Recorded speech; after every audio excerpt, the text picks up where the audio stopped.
Hi everyone and welcome to my vlog. My name's Roxanne and I'll be showing you what I did for 2 days while traveling through Hiroshima Prefecture.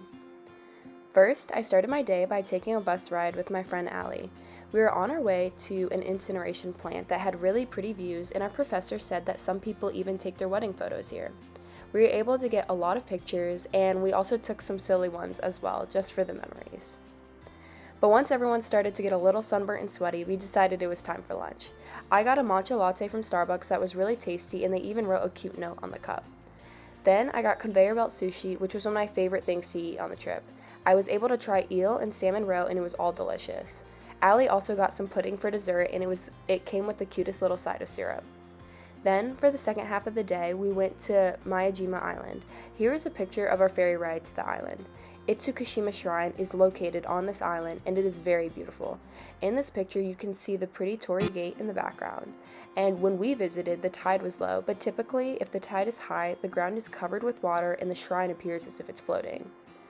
While we were there, I purchased some charms and also got a fortune, but it ended up being a bad fortune, so I had to tie it up and leave it there in order to rid myself of it. Regardless of the bad fortune, this was still one of my favorite shrines I visited. We took the ferry to get back, and the sun was starting to go down, so it was even more beautiful. Then we finished our day with some delicious pizza. The next day, we visited the Hiroshima Peace Museum. We went the day after the G7 summit, so there were a lot of news reporters asking for interviews. This is a very powerful museum that unveils the consequences and destruction caused by the atomic bomb dropped on Hiroshima on August 6, 1945.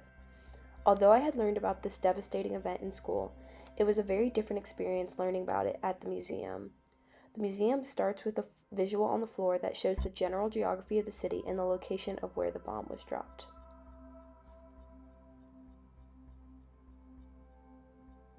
Nearby, there are pictures that show what the city and life looked like before August 6, 1945, and then after. The mass destruction caused by the bomb was terrifying and saddening to see. The city, once filled with numerous buildings, were now, for the most part, completely collapsed. There were also several pictures that showed the massive cloud of smoke that lingered over the city after the bomb was dropped. And the museum also showed some items that had remained after the bombing, one of which was the top of a chimney. They also displayed items that were found in the burned ruins, which included a bike and a safe. Next, they showed some medical items that were used at the relief stations to treat victims.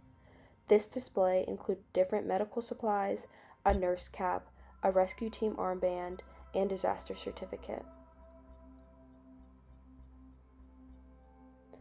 They also showed a stretcher that was used to move and transport patients. And after sharing the stories of many of the victims, there were several informational segments at the end of the museum. One of these sections discussed how Hiroshima was selected as a target. Then there was information provided on the negative impacts of radiation on people's health, including acute effects and associated cancers. There was also a portion that discussed the global movement for the abolition of nuclear weapons. This section further highlights the importance of why something like this should never occur again, and it mentions some actions currently being taken. And then the museum ends with a powerful message. We had the opportunity to also explore outside and see the atomic bomb dome, which was one of the only structures left standing in the city after the bombing. Lastly, we got a picture with our student tour guides who did a great job of showing us around the area. I am very thankful for the opportunity to visit such a powerful museum and will remember its messages forever.